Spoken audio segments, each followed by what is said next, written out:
బాబా మీకు తనయులమైతి దేవాత్మగా మార్చితివి నీవే తప్ప అన్యమే లేదు నీవే మా తోడు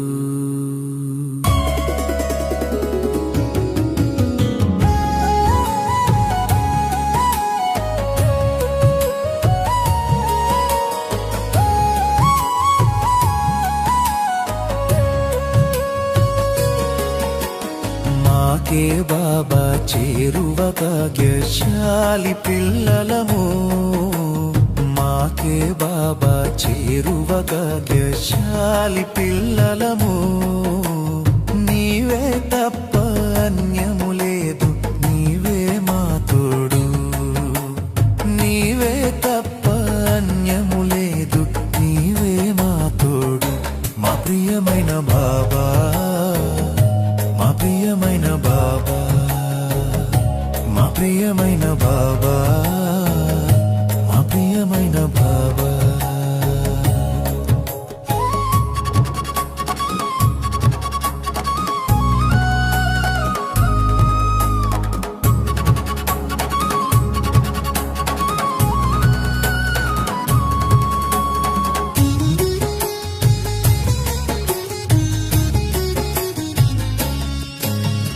పరమపిత ఓ శివ బాబా జీవన్ముక్తికి అధికారం పరమపిత ఓ శివ బాబా జీవన్ముక్తికి అధికారం ప్రసాదించినావు నీవే మా ప్రియమైన మూర్తి రాజయోగము ద్వారా మము ధాతగా చేశావు మాకే బాబా చేరువ కాగా భాగ్యశాలి పిల్లలము మాకే బాబా చేరువ భాగ్యశాలి పిల్లలము నీవే తప్ప అన్యము లేదు నీవే మా తోడు నీవే తప్ప అన్యము లేదు నీవే మా తోడు మా ప్రియమైన బాబా మా ప్రియమైన బాబా మా ప్రియమైన బాబా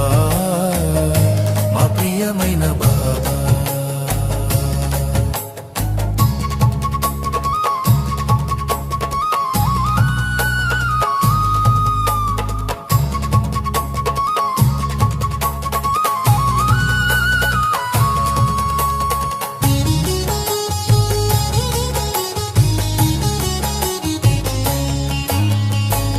మన ధనములు అర్పించి సుఖశాంతులు పొందితిని తన మన ధనములు అర్పించి సుఖశాంతులు పొందితిని కంబళంటి చేతిని వజ్రముగా మార్చి రాజయోగము ద్వారా మము ధాతగా చేశావు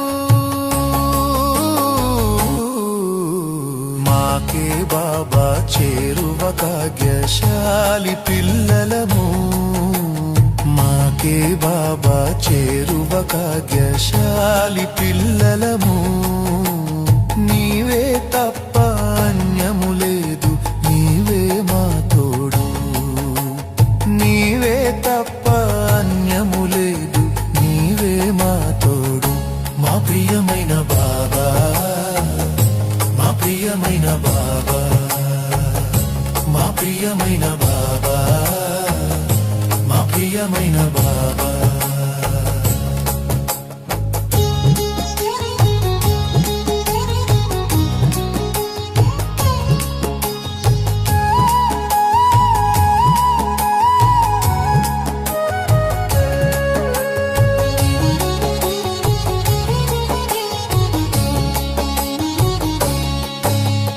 రోమ రోమమున నీ జ్ఞానం క్షణ క్షణం నీ దివ్య స్మృతి రోమ రోమమున నీ జ్ఞానం క్షణ క్షణం నీ దివ్య స్మృతి శ్రీమత మార్గము సత్యమని శివుడే నేర్పిన పాఠమిది దుఃఖాలను తొలగించిన బాబా వర వరదాతవు శివ బాబా మాకే బాబా చేరువ భాగ్యశాలి పిల్లలము మాకే బాబా చేరువ భాగ్యశాలి పిల్లలము నీవే తప్ప అన్యము లేదు నీవే మా తోడు నీవే తప్ప అన్యము లేదు నీవే మా తోడు మా ప్రియమైన బాబా మా ప్రియమైన బాబా మా ప్రియమైన బాబా మా ప్రియమైన బాబా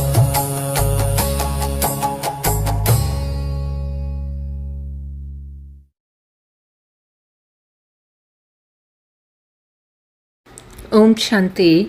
మురళీ డేట్ 2/4/2026.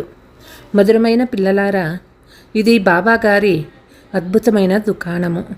ఇందులో అన్ని రకాల సామాన్లు లభిస్తాయి. ఈ దుకాణానికి మీరు యజమానులు. ప్రశ్న: ఈ అద్భుతమైన దుకాణదారుని ఎవ్వరూ కాపీ చేయలేరు. ఎందుకు? జవాబు: ఎందుకంటే వీరే స్వయంగా సర్వ ఖజానాల బండారము. జ్ఞానము, సుఖము, శాంతి, పవిత్రత సర్వ ఖజానాలను సాగరులు. ఎవరికి ఏది కావాలో అది లభిస్తుంది. నివృత్తి మార్గం వారి వద్ద ఈ సామాన్లు లభించవు. ఎవరూ తమను తండ్రి సమాన సాగర్లమని చెప్పుకోలేరు.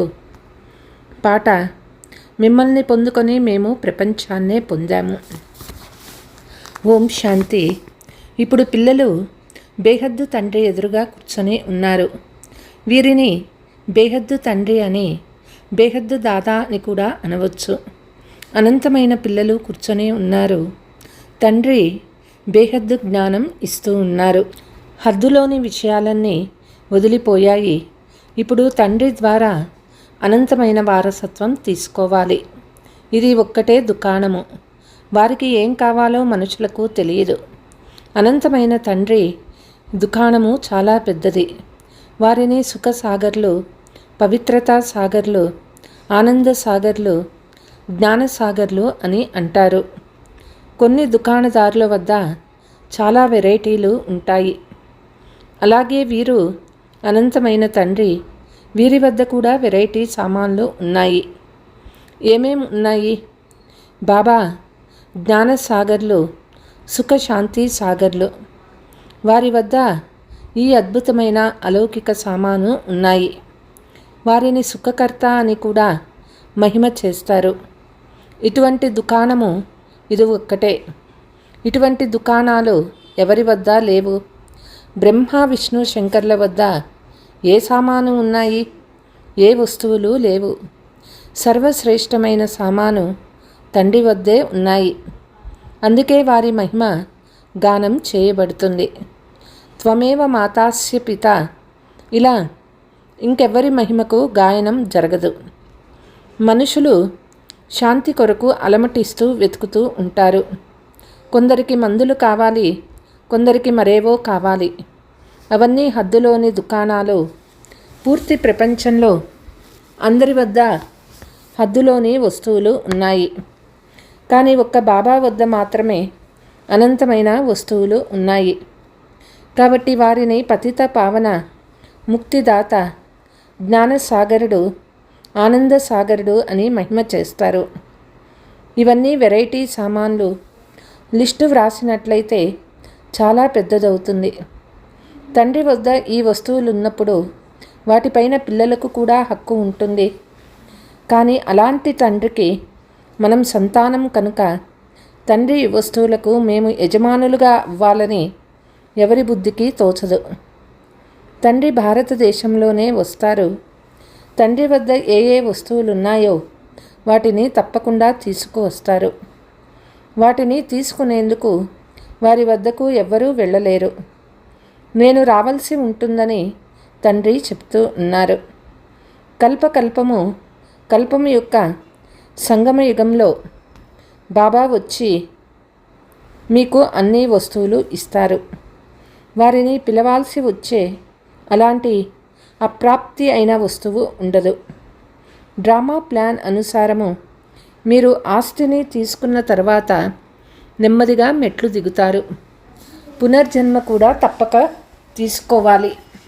84 జన్మలు కూడా తప్పకుండా తీసుకోవాల్సి వస్తుంది. 84 జన్మల చక్రమని అంటారు, కానీ అర్థం తెలియదు.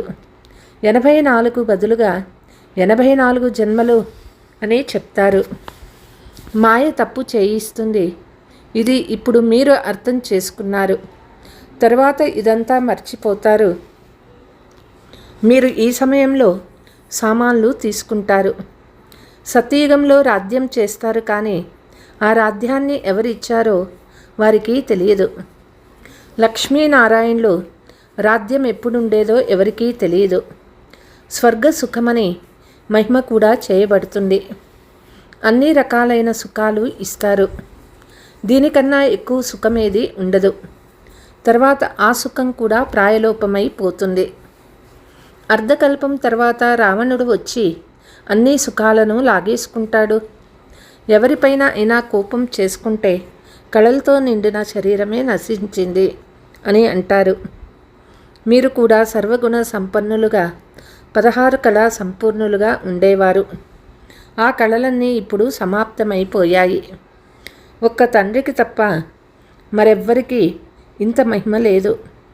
ధనం ఉంటే ఏ ప్రదాశ్రమనైనా తిరిగి రమ్మని అంటారు కదా. స్వర్గంలో ఎంత అపారమైన ధన సంపత్తులుండేవో మీరే ఆలోచించండి. ఇప్పుడే అవి లేనే లేవు. అన్నీ అదృశ్యమైపోయాయి. ధరం భ్రష్టులుగా, కర్మ భ్రష్టులుగా అయిపోతారు. కాబట్టి ధన సంపత్తులు కూడా అదృశ్యమైపోతాయి. మళ్ళీ కింద పడటం ప్రారంభిస్తారు. మీకు అంత ధనం ఇచ్చాను, మిమ్మల్ని వజ్రంలా తయారు చేశాను, మరి మీరు ధన సంపత్తులను ఎక్కడ పోగొట్టుకున్నారు అని బాబా అడుగుతారు. మళ్ళీ పురుషార్థం చేసి మీ ఆస్తిని తీసుకోండి అని తండ్రి చెప్తూ ఉన్నారు. బాబా మళ్ళీ మనకు స్వర్గ సామ్రాజ్యాన్ని ఇస్తున్నారని మీకు తెలుసు. ఓ పిల్లలారా, నన్ను స్మృతి చేసినట్లయితే మీపై ఏ తుప్పు ఉందో అది తొలగిపోతుందని బాబా చెప్తారు. కానీ బాబా మేము మర్చిపోతాము అని పిల్లలు అంటారు. ఇదేమిటి? కన్య వివాహమైన తర్వాత పతిని ఎప్పుడైనా మర్చిపోతుందా? పిల్లలు ఎప్పుడైనా తండ్రిని మర్చిపోతారా? తండ్రి దాత. పిల్లలు ఆస్తి తీసుకోవాలంటే తప్పకుండా వారిని స్మృతి చేయవలసి ఉంటుంది. తండ్రి అర్థం చేయిస్తారు. మధురాతి మధురమైన అపురూప పిల్లలారా, స్మృతి యాత్రలో ఉన్నట్లయితే మీ వికర్మలు వినాశమవుతాయి. వేరే ఉపాయమేదీ లేదు. భక్తి మార్గంలో తీర్థయాత్రలు, గంగా స్నానాలు మొదలైనవి చేస్తూనే వచ్చిన మెట్లు కిందకి దిగుతూనే వచ్చారు. పైకి ఎక్కలేరు. అలాంటి చట్టమే లేదు. అందరిది దిగే కళ. ఫలానా వారు ముక్తికి వెళ్ళారని అంటారు, కానీ అది అసత్యము.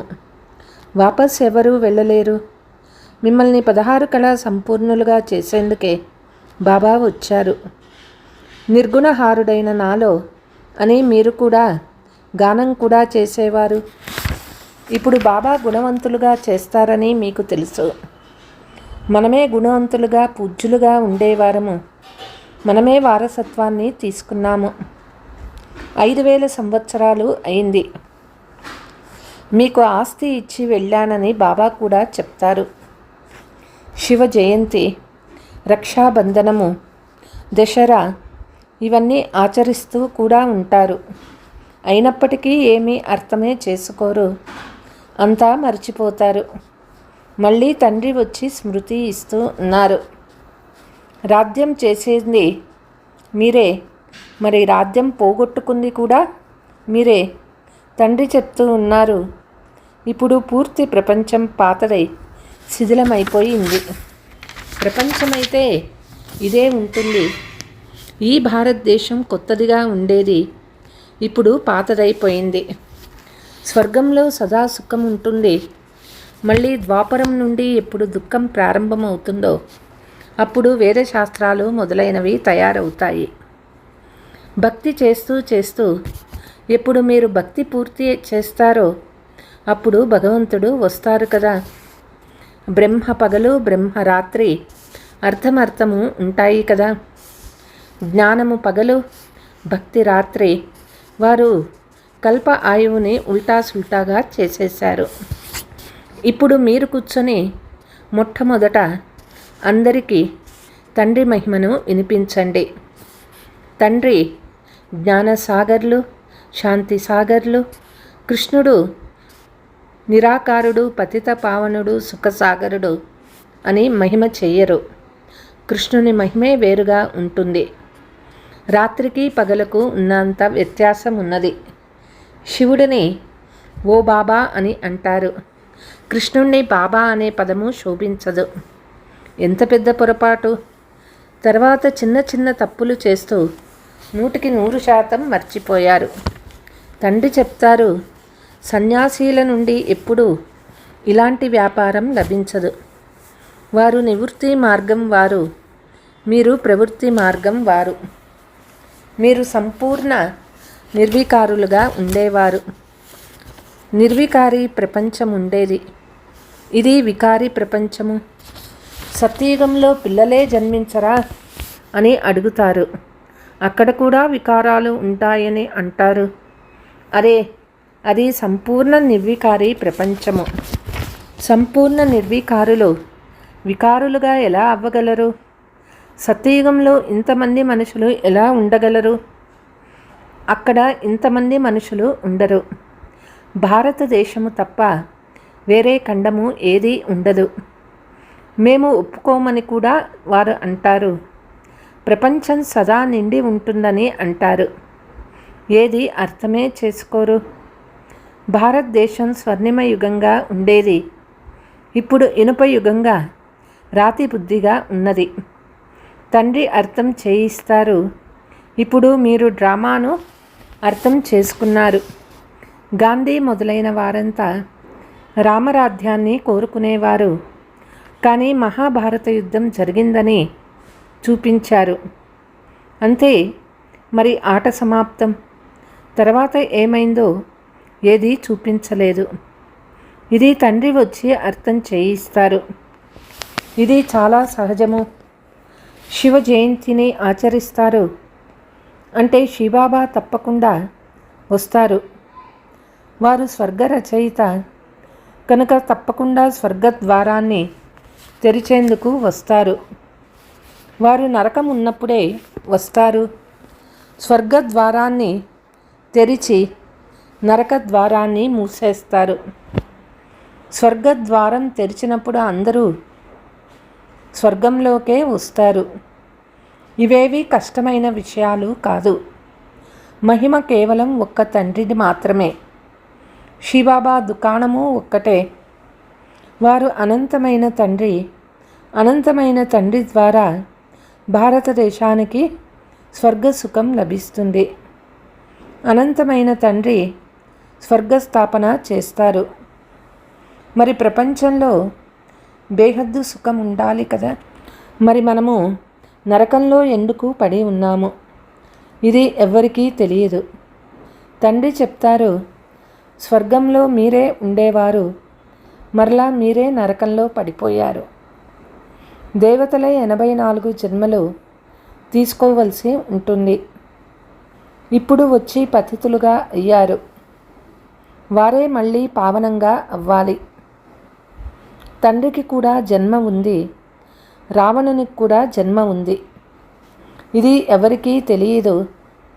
రావణుడు ఎప్పటి నుండి తగలబెడుతున్నారని ఎవరినైనా ప్రశ్నించండి. అనాది అని చెప్తారు. ఈ రహస్యాలు తండ్రి అర్థం చేయిస్తూ ఉన్నారు. ఒక్క బాబా దుకాణానికే మహిమ ఉంటుంది. సుఖము, శాంతి, పవిత్రత మనుషుల నుండి మనుషులకు లభించవు. కేవలం ఒక్కరికి మాత్రమే శాంతి లభించలేదు. ఫలానా వారి నుండి శాంతి లభించిందని వారు అసత్యమే చెప్తారు. వారే శాంతిధామంలో లభిస్తుంది.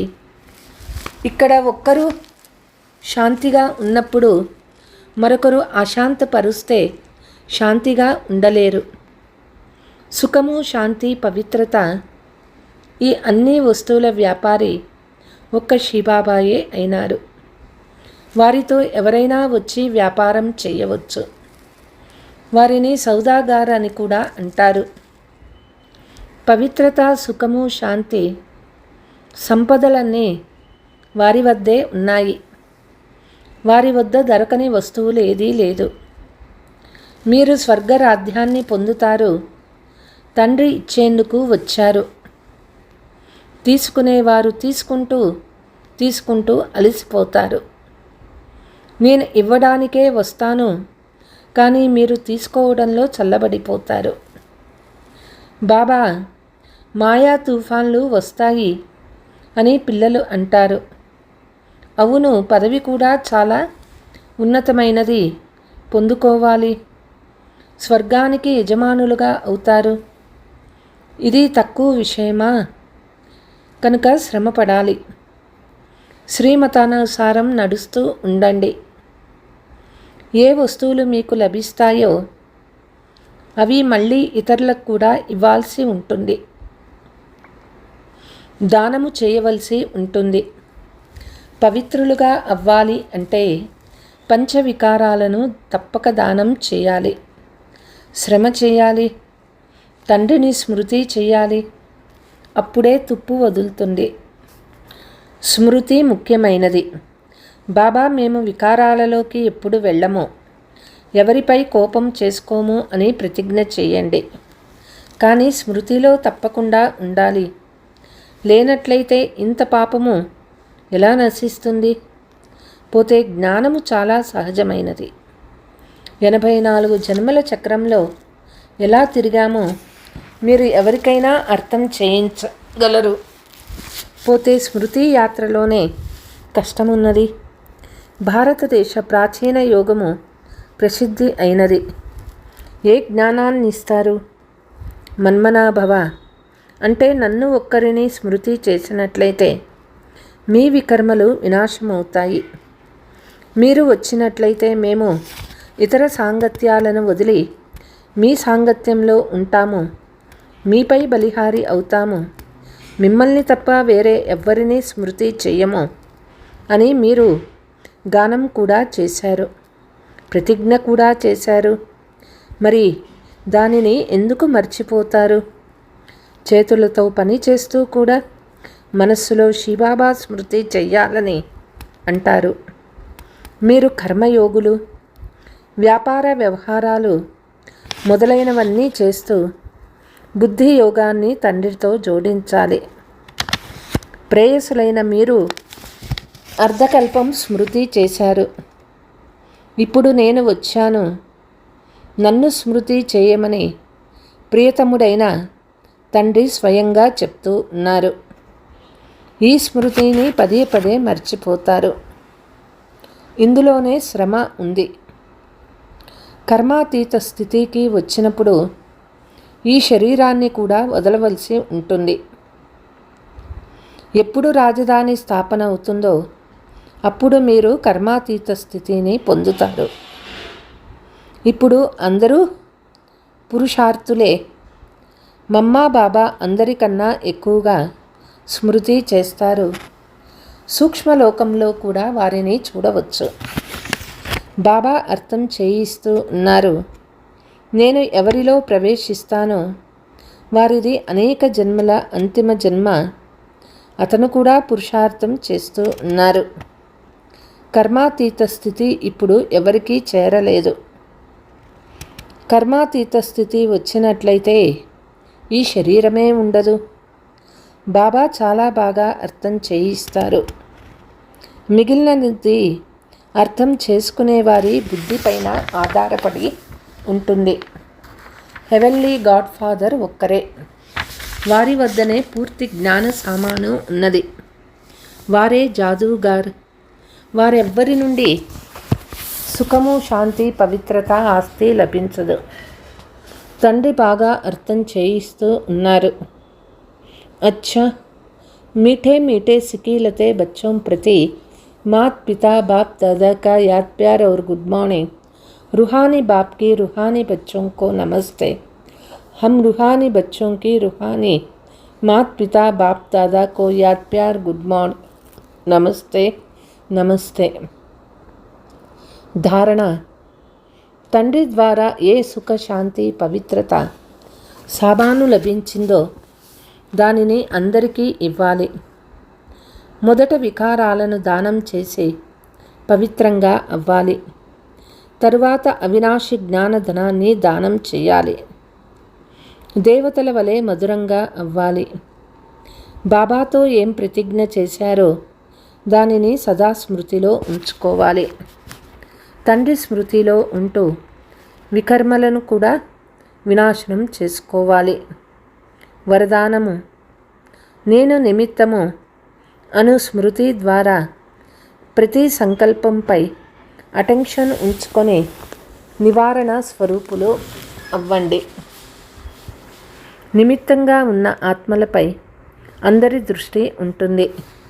కాబట్టి నిమిత్తంగా అయ్యేవారు విశేషంగా ప్రతి సంకల్పంపై అటెన్షన్ ఉంచవలసి వస్తుంది. నిమిత్తంగా అయిన పిల్లలు కూడా ఏదైనా కారణాన్ని వినిపిస్తే వారిని ఫాలో చేసేవారు కూడా అనేక కారణాలు వినిపిస్తారు. నిమిత్తంగా అయిన వారిలో ఏదైనా లోపం ఉంటే అది దాగి ఉండదు. అందుకే విశేషంగా మీ సంకల్పము, మాట మరియు కర్మలపై అటెన్షన్ ఉంచి నివారణ స్వరూపులుగా అవ్వండి. స్లోగన్: ఎవరిలో అయితే తమ గుణాల లేక విశేషతల అభిమానం కూడా ఉండదో వారే జ్ఞానయుక్త ఆత్మలు అవుతారు. అవ్యక్త సూచన: ఎప్పుడైతే తమ సొంత లేక ఇతరుల గతాన్ని చూడక లోపలి సంస్కారాలను సరళంగా మరియు నమ్రచిత్తంగా చేసుకుంటారో అప్పుడే మధురత యొక్క గుణము జీవితంలో వస్తుంది.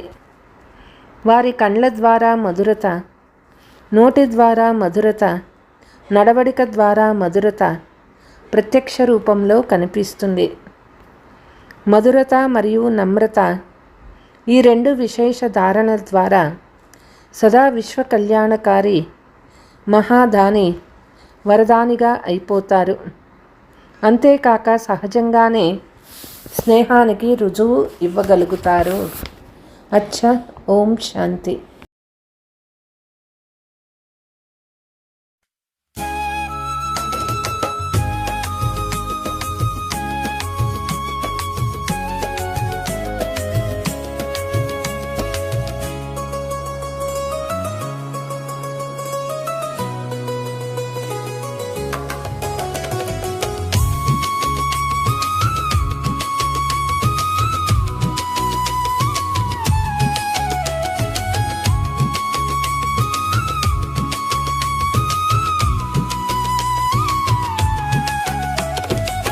జీవించుటెందుకో తెలుసుకో జీవా, ఈ జగమంతా ఒక నాటకమే జీవా.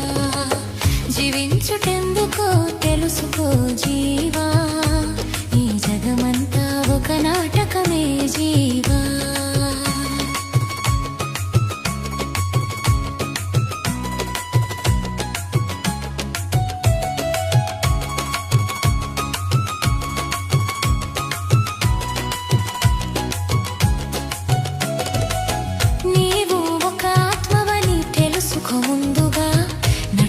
చేయుటకే వచ్చావు ఈ భువికి, నీవు ఒక ఆత్మవని తెలుసుకో ముందుగా. నటన చేయుటకే వచ్చావు ఈ భువికి, పరమాత్ముడు వచ్చినది భూరి కాదురా, పరమధామము తీసుకెళ్ళెందుకురా. జీవించుటెందుకో తెలుసుకో జీవా, ఈ జగమంతా ఒక నాటకమే జీవా.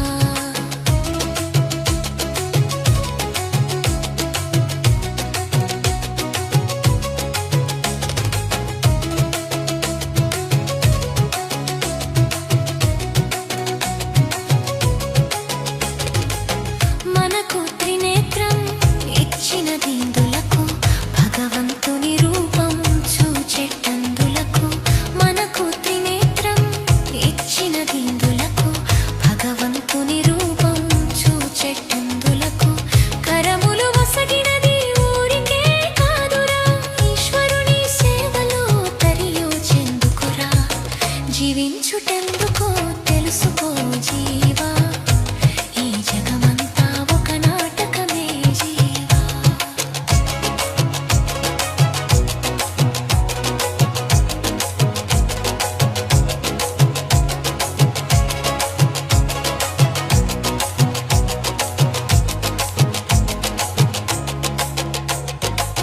వీణులను సగినది వివరముగా ఎందులకు జ్ఞానమునంత విని వరదనివి కావాలి మనసును వసగినది ఊరికే కాదురా మన్మనాభవ మంత్రములు జీవించాలి జీవా జీవించుటెందుకో తెలుసుకో జీవా ఈ జగమంతా ఒక నాటకమే జీవా